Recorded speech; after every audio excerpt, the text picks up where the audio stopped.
Hi everyone, it's Brittany here and I'm with Alinari Experience. Now typically Alex and I would be walking to work and we'd be going the other way. But as you can tell, the river is very high. So that's the only little patch of cement right there. The cement that's in front of these houses is all gone. So we are gonna go back out to the main part of the river and go up the Alinari Experience port. When we get to that point, I'll video some more so we can see what that's like. We might be taking the canoe all the way up to the garden. We will see. So yeah, you can see how high up it is. So here we are at the Alinari Experience port, and we'll see how up we go. As you guys know, typically there's a staircase you have to walk up to get to the sign right there. And it looks like this is the end of the road for the river here. It hasn't flooded up any further, which our property is higher up slightly than the rest of the village. So our area through here is still pretty dry. Now the other day, Alex's dad was down here and he had said there was a big crocodile in the shallow part here, in the river part. So he said make sure to watch out because the crocodile did lunge at him because he was squatting down and the crocodile thought he was lunch.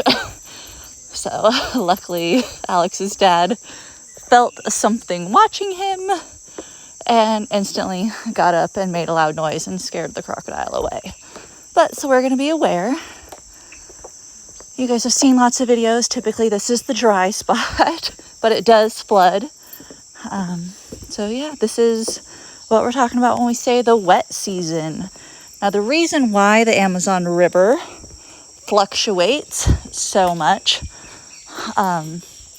is a lot of that water comes down from the Andes Mountains, so it's runoff from that. And it floods up into the tree area just like this because it supplies the ground through here with lots of nutrients from the river. So it's refertilizing all of this, which is nice.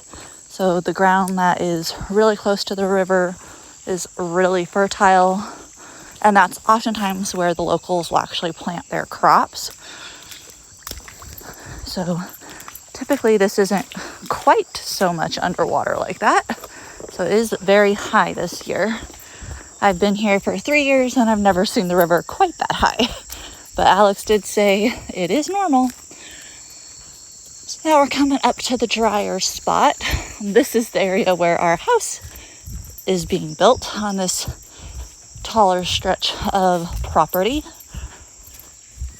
So we don't have to worry about flooding there. But definitely in all the little low pockets throughout the jungle, there is lots of water. Which means a lot of the wildlife has hightailed it to higher ground, and a lot of the river life has moved its way further into the jungle. It's actually at this time of year as well that you will see the pink river dolphins in a lot of these little side rivers because the river is so tall, they can actually navigate into those side rivers. So they come up to the side rivers and check out any of the fish that's been hanging out in those side river areas. So this is the stretch of bridge that typically there isn't a lot of water under.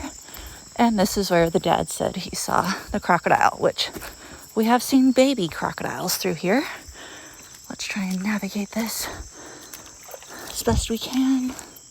All right. At this time of year too, I would recommend wearing rubber boots.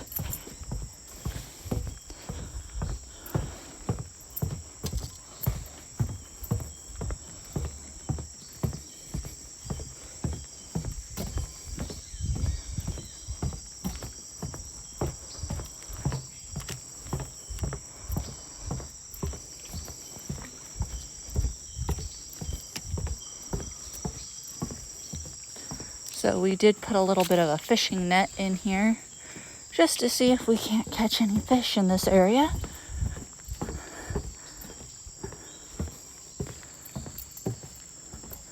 And I'm not going to be the one to check the net because that's where the dad said he saw the crocodile approaching. But you can see this is perfect croc country through here. All these little nooks and crannies for them to hide. And truthfully, getting up on the bridge would be a perfect little sunbaking spot for them. And then you can see the garden straight up ahead. It is once again on the taller stretch of the property. So we are not flooded. We are still ready to go for you to come and visit us down here at Awanari Experience.